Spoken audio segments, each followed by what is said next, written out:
Shana Francesca is not my legal name.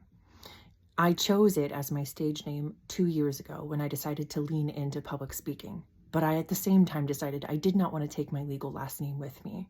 And that is because I grew up in an abusive household and was raised inside of an evangelical Christian cult. And I was told over and over again that I belonged to my father. I was his property, I was his possession, and I was his to give away someday if I chose to get married. And so as part of my reclaiming process, I claimed myself and decided that I belonged to myself. And when I chose that and took that courageous step to own myself and to step into that, I chose the name Francesca. It's an ancestral female first name. So one of my aunts, that was her first name. And then I looked up the meaning because I'm big on name meanings, and it means free one. And I knew it was absolutely the name I was going to take with me into the future. And it was a really powerful moment for me. And then I've spent the last 2 years building that name, building a brand off of that name. So that today, when you Google that name, there's pages and pages of Google results, right? I've had lots of speaking engagements, and I have been on 125 podcasts, and then I have my website, and I've written articles. And so there's backlinks to that name all over the internet. And I did it relatively quickly, and I did it with literally no budget. I was a small business owner. I just launched my business in 2019, right before the pandemic shut down, right? And so I had nothing. I had nothing to fund this. I wasn't sure what was going to happen. And so I've built that brand. And then since people started to notice that I built that brand, they started asking me how I did it. And about 5 or 6 women came to me a couple of months ago and said, hey, we'd love to know exactly how you did it.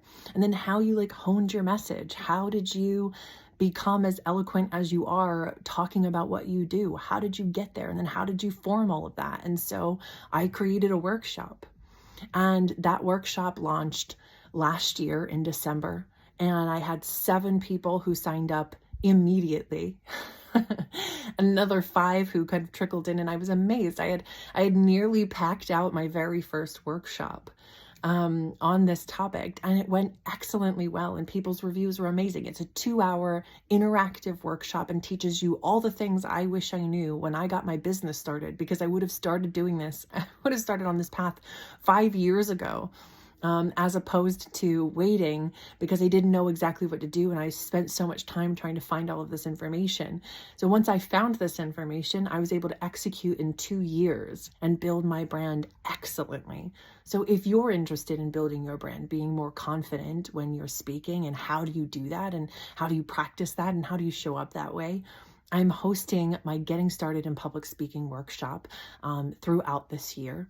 And I am currently have several people signed up for March 14th. So I'm hoping to get more people signed up for that specific date. So if you're interested, that's the date to choose. If you're available on that day, obviously you can pick any day that works for you, but that's the one that I'm interested in getting a bunch more people signed up for. And really packing that out. It's capped at 14 people because I want to make sure that everybody has a chance to interact and ask the questions that are specific to them and get the feedback they need. It comes with a workbook that helps you to take things further for yourself. It also comes with a suggested list of if you need help with this thing and you don't want to do it yourself, then call this person. If you want to do it yourself, then see this platform or website or app. It also comes with a recommended reading list. There's so much information that took me so much time to gather. So please check it out.